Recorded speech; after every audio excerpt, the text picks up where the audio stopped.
everyone! Today is Sunday at alam niyo na pag Sunday ang buhay ng Disney Princess ay napunta ng church. At nandito na nga ako sa Family Mart.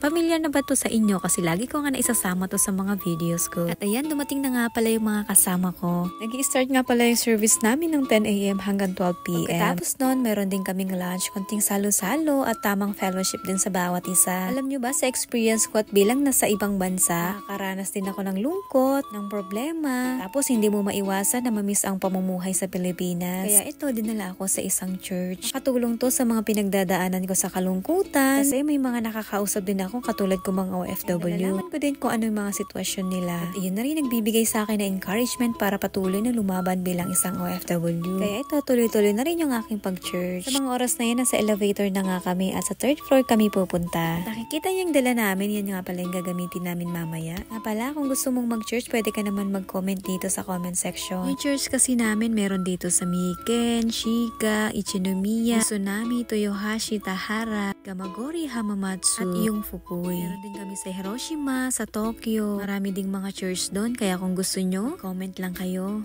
para din masundo kayo. Ito na, lunch na nga pala namin. Ang bilis ng oras, no? Nagugutom tuloy ako ngayon. Sakto, meron tayong pineapple today para balance naman sa mga pagkain natin. Hanggang dito na lang muna. Salamat sa panonood. Bye!